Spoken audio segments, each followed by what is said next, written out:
Barış inşaatı, demokratik toplum ve anayasada kadınların sözünü kurmak için çağrımızdır. Türkiye'nin son 40 yılına Kürt meselesi kapsamında yaşanan çatışma damgasını vurdu. Türkiye'nin siyasal, toplumsal ve kültürel yapısının tamamı bu çatışmanın zikzaklarıyla şekillendi. Son Kürt isyanı, Türkiye'deki tüm politik mücadeleleri, toplumsal hareketleri ve ittifak ilişkilerini köklü biçimde etkiledi.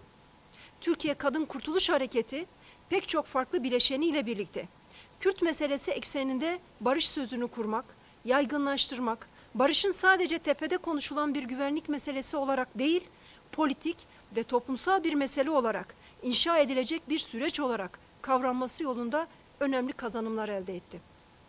Bugün barışın toplumsallaşması ve aşağıdan inşa edilmesi mücadelesi her zamankinden daha elzem, daha güçlü ve yakıcı bir mesele olarak biz kadınların önünde duruyor. Barışın toplumsallaşması süreci tek bir taleple ve bir seferde yapılacak bir hamleden çok sürekli, ısrarlı, ittifaklar örerek ve ittifak ağlarını genişleterek yürütülecek uzun soluklu bir mücadeleyi ve çalışmayı gerektiriyor. Yaşadığımız coğrafyadaki kadınlar erkek egemen zihniyetin, kapitalizmin, militarizmin, şövenizmin ve dinciliğin birbirine eklemlenmiş işleyişinden çok büyük şiddet görmüş ve buna karşı çok mücadele etmiştir.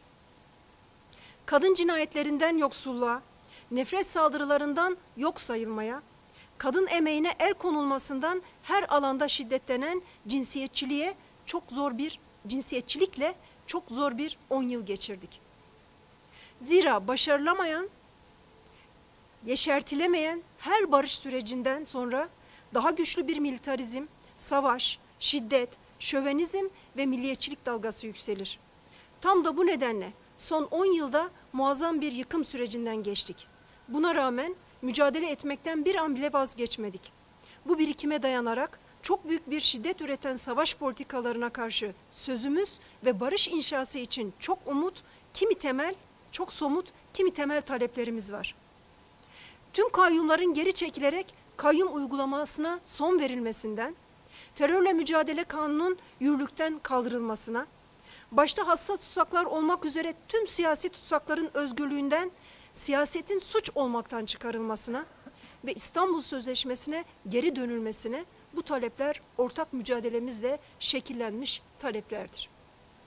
Özgür Kadın Hareketi hem bu taleplerin taşıyıcısı hem de barış sürecinin esas öznelerinden birisidir. Bu bağlamda barış sürecinin baş müzakerecisi Sayın Abdullah Öcalan'ın çizdiği barış ve demokratik toplum çağrısının yakıcı öneminin bilincindedir. Ve barışın toplumsallaşması çabasını kendi asli politik görevi olarak görür. Üstelik barış inşasının sadece Türkiye ile sınırlı değil, Rojava dahil 4 parçada Kürtlerin yaşamıyla, siyasi iradesiyle ve bilhassa güvenliğiyle ilişkili olduğunu biliyoruz. Bu bağlamda hem Türkiye içinde hem sınır ötesindeki tüm militarist girişimlerin, askeri operasyonların karşısında enternasyonalist bir perspektifle diğer tüm müttefiklerimizle birlikte bir barış koalisyonu örmek için mücadele edeceğiz. Barış inşasının uzun soluklu bir süreç olduğunun bilinciyle, onurlu bir barış uğruna kaybettiklerimizin mirasıyla ve bugün yeni ve eşitlikçi bir dünya kurmanın özlemiyle bu görevi yerine getirmek için mücadele edeceğiz. Yükümüzün ağırlığını biliyoruz. Bu ağırlığa uygun bir yürüyüşe hazırlanıyoruz. Bugün Türkiye'de kadınlardan geniş işçi ve emekçi kesimlere, Alevilerden Kürt toplumuna, siyasi tutsaklardan gençlere, LGBTİ artılardan azınlıklaştırılmış gruplara kadar herkesin barışa ve demokrasiye ihtiyacı var. Kürt Özgürlük Hareketi bugüne kadar olduğu gibi bugün de barış programını Türkiye'nin tüm ezilenleri, sömürülenleri ve mücadele edenleri için ortak bir sol sosyalist çizgi olarak inşa etme konusunda kararlıdır.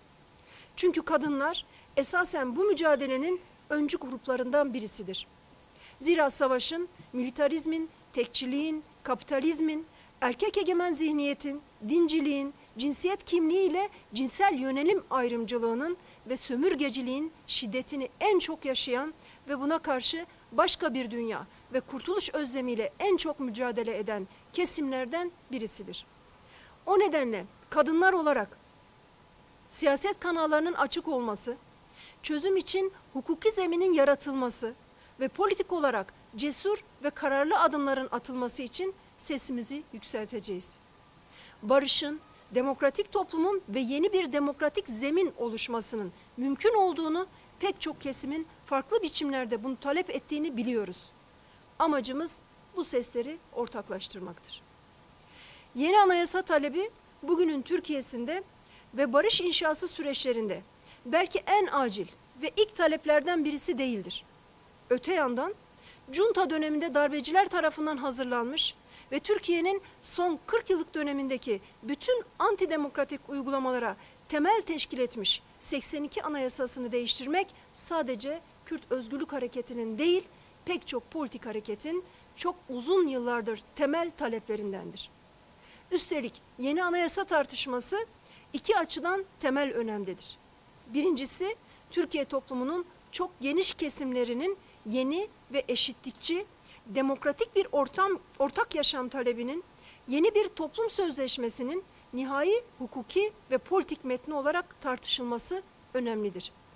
İkincisi, tüm barış inşası süreçlerinde çatışma sonrası yeni ve eşitlikçi bir ortak yaşam perspektifinin kavrayışının vücut bulacağı bir hukuki ve politik metin niteliğinde olacağından mücadele etmek gereklidir.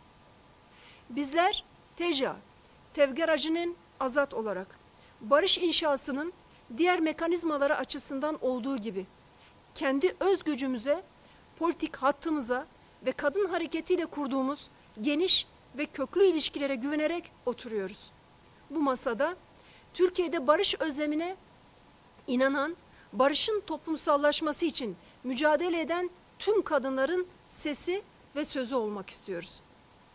Kimseyi geride bırakmadan, sendikal haklardan Kürt toplumunun statü taleplerine, tekçiliğin ve inkarın reddinden işçi ve emekçilerin kazanımlarına, kadınların varoluşunun ailedeki konumlarına indirgenmesine kadar hepsini bütünsel bir bakış açısıyla ele almak ve kadınların haklı taleplerini anayasa tartışmalarında ele almak istiyoruz. Barış ve demokratik toplum inşası süreçlerinin ancak güçlü bir hukuki ve siyasi zeminde yeşerebileceğine inanıyoruz. Hem demokratikleşme ve hem barış inşasının güçlenmesi hem de yeni bir toplumsal sözleşmenin yapılabilmesi için bu siyasi ve hukuki zeminin oluşması için sonuna kadar mücadele edeceğiz. Çağrımız barışa inanan tüm kadınlaradır. İnancımızla, kaygılarımızla, barışa dair beklentilerimizle, eleştirilerimizle gelin tartışarak, tartışmalara güçlenerek sözümüzü ortaklaştıralım.